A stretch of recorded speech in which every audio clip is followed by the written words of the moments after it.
আর আপনি বলেন, পরে না আপ- হয় আমি আপনাকে ধরিয়ে দেবো, না, সমস্যা নেই। আপনাদের সামনে কথা বলতে হলে আমার মানে মানে জনাব আবু হেনা রাজ্জাকি, আপনাকে আমাদের অনুষ্ঠানে স্বাগত জানাচ্ছি।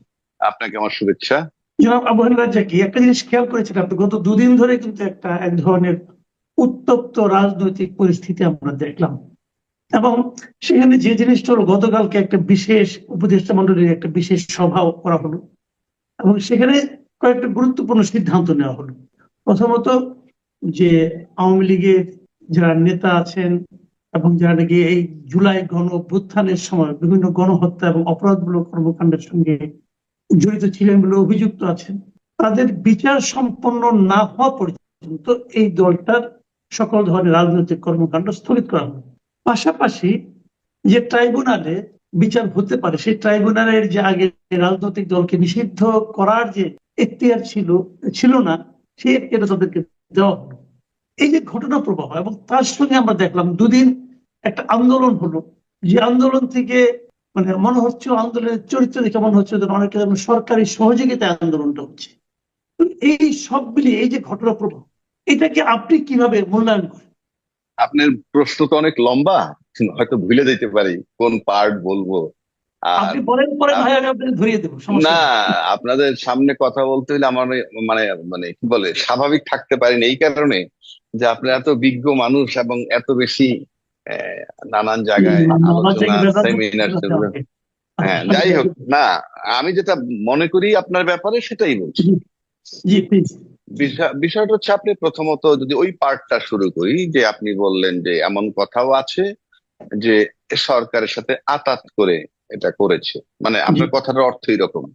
হুম। আর সেটা দিয়ে যদি আমি শুরু করি, ধরেন আমি তর্কের খাতিরে আপনার আর্গুমেন্টটাই তর্কটাই মেনে নিলাম, কারণ জি। আপনি তো আর বানায় বলেন নাই বাতাস এরকম কথা আছে। সত্য রাইট। মিথ্যা আপনিও জানেন না, আমিও জানি না।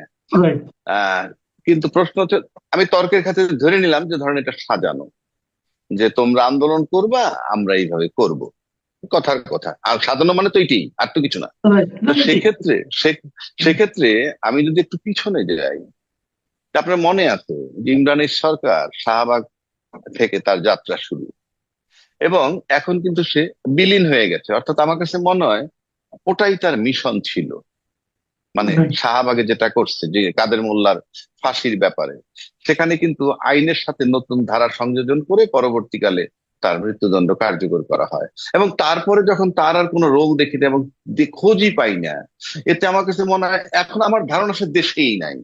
তাহলে মনে হয় যে তাকে খুব পারপাসলি ইউজ করা হয়েছিল। এবং পারপাসলি ইউজ করা হইলে কি হয়, সরকারের মতো যে ইয়ে যদি এটাকে কাউকে ব্যবহার করে, তার হাইলাইট হইতে বেশি সময় লাগে না, মিডিয়া তার পিছনে ঘুরে হাইলাইটেড হয়ে যায়, ইত্যাদি ইত্যাদি। ওইভাবে যদি ধরি, তো একইভাবে যদি আজকে সাজানো আমি এটাকে ধরি, তাহলে তর্কের খাতিরে ধরে নিলাম যে তারা এই দাবি দেওয়া করবে এবং সরকার মেনে নিবে। তাহলে কিন্তু একটা রেজাল্ট কি হলো জানেন, যে আপনি যে গর্ত করে গেছিলেন পিছনে, সেই গর্তে আবার আজকে আপনি পড়লেন। বিষয়টা এরকম, মানে আওয়ামী লীগ যেটা করে গেছে সেই গর্তের ভিতরে তারা পড়ে গেছে, মানে আজকে পড়তে যাচ্ছে বা পড়েছে। আর যদি ওইভাবে ধরি, আর যদি রিয়েলিটিতে আসেন, রিয়েলিটিতে আসলে আমি ব্যক্তিগতভাবে যদি আমার মূল্যায়নটা জানতে চান, প্রথমত আওয়ামী লীগ সম্পর্কে যদি আমি এইভাবে ভাবি, আপনি যেটা একটা গাড়ি ধরেন, চলন্ত গাড়ি বা একটা গাড়ি, চালু গাড়ি, সেই গাড়িটা চালায় একজন চালক। সেই চালক হঠাৎ করে মনে করেন এমন একটা পরিস্থিতি হইলো যে চালকটা গাড়িটা ছেড়ে কাউকে না বলে চলে গেল, ইভেন গাড়ির স্টার্টটাও বন্ধ করলো না। এখন আওয়ামী লীগ যদি আপনি সেইভাবে তুলনা করেন, যে গাড়িটা ছিল আওয়ামী লীগ আর চালক ছিল শেখ হাসিনা, এবং সেই শেখ হাসিনা যে 5 তারিখ চলে গেল, কাউকে কিছু বলে গেল না। বাংলাদেশে এমন কোন অনেক সরকারেরই পতন হয়েছে, তারা তৃতীয় কাউকে দাঁড়া করিয়ে দিয়ে তার কাছে ক্ষমতা হস্তান্তর করে দেশে ছিল। কখনো কারো দণ্ড হয়েছে, কখনো হয় নাই, বাট দেশে ছিল, দায়িত্বটা কাউকে বুঝাই দিছে।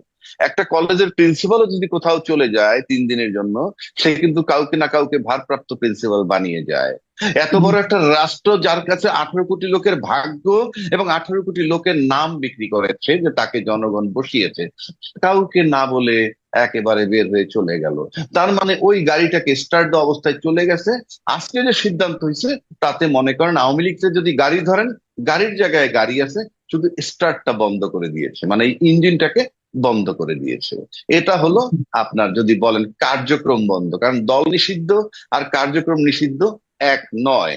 এবং দল নিষিদ্ধ কোনো যৌক্তিক সিদ্ধান্তও নয়, কারণ দলের ব্যাপারে ভোট দেয় মানুষ, ভোট দিলে ক্ষমতা আসবে, না দিলে আসবে না, এটা হলো দল। আবার কেউ কেউ বলেন যে রাজনৈতিক দল সবার মত নিয়ে বন্ধ নিষেধ করা উচিত ছিল কার্যক্রম, না, এটা সবার মতামত নেওয়ার ব্যাপার না। রাষ্ট্র যদি মনে করে যে কোনো কারণে এই কার্যক্রম বন্ধ করা দরকার, সে তার সিদ্ধান্তে করতে পারে। আর যদি মনে করে বন্ধ করার দরকার না, রাজনৈতিক লোকেরা বললে, দল বললেই বন্ধ করে দিবে, এটাও সঠিক নয়। এখন আসেন, আমার কাছে এই কার্যক্রম যৌক্তিক মনে হয় কিনা। প্রথম কথা বলি, বাংলাদেশ একটা সার্বভৌম স্বাধীন সার্বভৌম দেশ। এই স্বাধীন সার্বভৌম দেশের সার্বভৌমত্ব যেই নষ্ট করুক কোনো কারণে, যে প্রক্রিয়ায় করুক, সেটা যদি আপনি মাসুদ কামালও করেন, তাহলে আমি মনে করি আপনার একটা বিরাট পানিশমেন্ট হবে, যেহেতু আপনার দল নাই। কিন্তু আপনি যদি রাজনীতি করেন এবং আপনি যদি দেশের সার্বভৌমত্ব নষ্ট করার প্রক্রিয়ায় সম্পৃক্ত থাকেন, আপনার রাজনীতি করার অধিকার বাংলাদেশে থাকবে না। এটা আমার কাছে মনে হয়, অন্তত এই যে সার্বভৌমত্ব যদি হ্যাম্পার হয়। এইবার আসেন, বাংলাদেশ একটা ভূখণ্ড আছে, সার্বভৌমত্বের সংজ্ঞায় একটা ভূখণ্ড আপনার লাগবে, সে আমাদের একটা ভূখণ্ড আছে। এবং সার্বভৌমত্বের সূত্র মোতাবেক এই ভূখণ্ডটাকে পাহারা দেওয়ার জন্য কিন্তু রাষ্ট্রের কিছু বাহিনী থাকে। অর্থাৎ বাংলাদেশের যদি বর্ডার সিকিউরিটি ধরেন আপনি, তাইলে কিন্তু ছিল বিডিআর, আজকে যারা বিজিবি। এবং আপনি জানেন যে বিডিআর এর কিন্তু নিজস্ব অফিসার নাই, সেনাবাহিনী থেকে তাদের এখানে অফিসার পাঠানো হয়। তো বাংলাদেশে 57 জন সেনা অফিসার মারা গেছে। আমি ব্যক্তিগতভাবে তখনও বিশ্বাস করতাম না যে অপারেশন ডাল ভাতের নামে এতগুলো অফিসার মারা যেতে পারে। কিন্তু সময়ের ব্যবধানে যখন জাতিসংঘ তদন্ত করলো এবং তাজুল ইসলাম সাহেবদের তত্ত্বাবধানে যখন অলরেডি বোধহয় প্রসিকিউটর কালকে বোধহয় রিপোর্ট আসবে, তাদের তদন্ত রিপোর্ট, এই দুই জায়গায় মিলে বোঝা যায় যে দ্যাট ওয়াজ এ কনস্পিরেসি, ওই হত্যাটার ব্যাপারে। এবং তারপরে যখন এই 57 জন অফিসার মারা গেল, তাদের ব্যাপারে যখন প্রধানমন্ত্রী, সাবেক প্রধানমন্ত্রী শেখ হাসিনা সেনাকুঞ্জে গেলেন, সেখানে যারা ক্ষোভ প্রকাশ করছে, এমন প্রায় 2 শতাধিক অফিসার চাকরিচ্যুত হয়েছে। তাহলে আমার ভূখণ্ডটা যারা পাহারা দিবে, তাদের 57 জন নিহত হইল এবং 200 লোককে আপনি সরিয়ে দিলেন। তার মানে আমার ভূখণ্ডটা পাহারা দেওয়া, ভূখণ্ডটা অনেকটা অরক্ষিত হয়ে গেল, যেটা সার্বভৌমত্বের জন্য যদি হুমকি আসে, খুবই যৌক্তিক। সেকেন্ড আসেন, এটা করার পর কিন্তু উনি আয়রন লেডি হয়ে গেলেন, কারণ 57 জন অফিসার মেরে হজম করা, তারপরে 200 লোক চাকরিচ্যুত হওয়ার পর, অফিসার চাকরিচ্যুত হওয়ার পর বহাল তবিয়তে থাকা একটা অস্বাভাবিক ঘটনা, যেটা শেখ হাসিনা দেখাইতে পারছেন। এবং সেখান থেকে ভয়ের রাজনীতি, আতঙ্কের রাজনীতি বাংলাদেশে শুরু, এখানেই শেষ নয়। আপনি যদি স্বাধীন সার্বভৌম দেশ বলেন, তাহলে আপনার দেশের যে ভিতরের আভ্যন্তরীণ যে নাগরিক সমাজ আমরা, তাদেরকেও কিন্তু একেবারে স্বাধীনভাবে বেঁচে থাকতে হবে, জীবনের নিরাপত্তা থাকতে হবে। সেখানে আপনি যদি 5ই মে 2013 সালের ঘটনাটা আনেন, আপনি অনেক আলেম মারা গেছে, মাদ্রাসার ছাত্র মারা গেছে, কোনো সন্দেহ নাই। তারপরে 16 বছর ব্যাপী বিনা বিচারে হত্যা, আয়নাগর, সব যদি মিলান, তাহলে এই দেশের মানুষের আভ্যন্তরীণ সার্বভৌমত্ব বলতে যা বোঝায় সেটাও ছিল না। এরপরে যদি আসেন যে আবার বর্ডার ক্রস করে, যেমন ধরেন আপনি যে বাসাটায় থাকেন, সেখানে যদি দরজা নক করে আর যদি বলে যে আমাদেরকে কিছু গুন্ডা তাড়াচ্ছে, আপনি ঘরে একটু আশ্রয় নেই, 5টা লোক ঘরে ঢুকিয়ে দিলেন, এরপর আর বের করতে পারতেছেন না, আপনার ঘরটার প্রাইভেসি বা সার্বভৌমত্ব থাকবে? আর থাকবে না।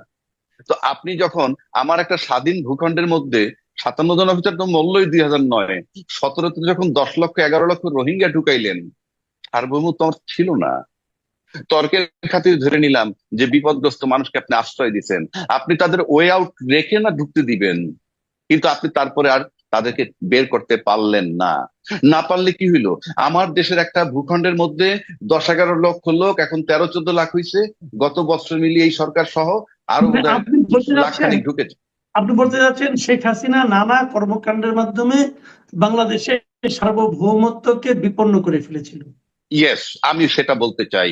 এবং এই যে ভূখণ্ডতে আপনি ঢুকাইলেন, আপনি লক্ষ্য করে দেখেন, তারপরে 18 সালের নির্বাচন হয়েছে, একটা ভূখণ্ডে 10-12 লক্ষ লোক ছিল, তারা ভোটার না, দেশের নাগরিক না, তাদেরকে আমি বাসায় রেখে আমি আমার নির্বাচন করে যাচ্ছি, ওখানে কিন্তু আমার কোনো রোল নাই, এবং তারা আমার দেশে অবৈধ, তারা আমার নাগরিক না, ভোটারও না। ঠিক তাহলে আছে রাজীব আপনি, ভাই, আমি আপনার আমি সঙ্গে শেষ করি, জি আমি বলে নি, এই যে সার্বভৌমত্বের প্রতি যে হুমকি যেটা হইলো, সেই সার্বভৌমত্ব যে ক্ষতিগ্রস্ত করছি আমি আজ পর্যন্ত, আমি মনে করি সার্বভৌমত্ব যাকে দিয়ে নষ্ট হবে কিংবা হুমকির কাছে, তাদের রাজনীতি করার অধিকার নাই। সে আওয়ামী লীগ না, যে কোনো ব্যক্তি বা যে ঠিক কোনো আছে গোষ্ঠী রাজনীতি বা ভাই, যে কোনো দলের।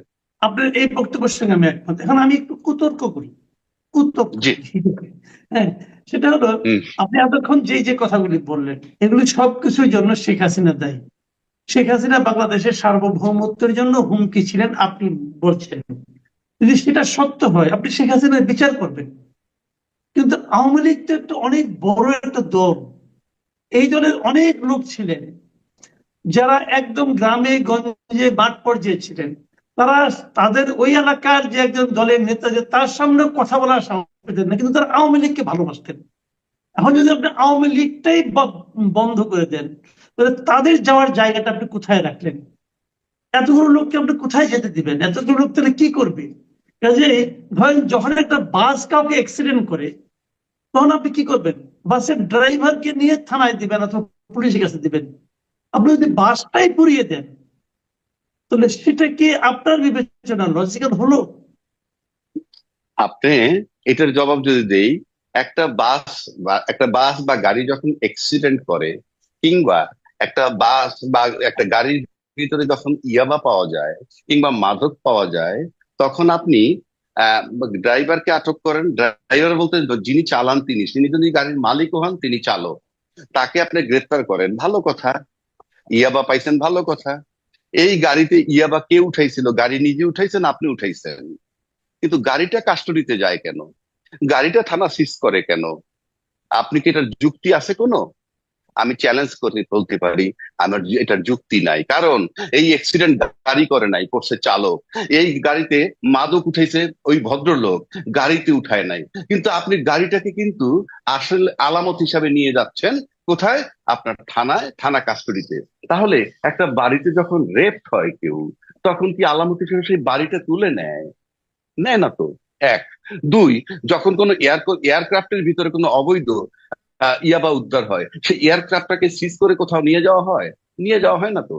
সুতরাং যে সূত্রে, যে তথ্যে, যে কারণে গাড়িটা নিয়ে যেতে পারে থানায়, মাদক পাইলেন গাড়িতে, গাড়িতেও আর উঠায় নাই, অ্যাক্সিডেন্ট করলো চালক, গাড়ি তো আর করে নাই, কিন্তু হাজার হাজার গাড়ি তো আপনার থানায় কাস্টডিতে আটকা রয়েছে। সেটা কেন?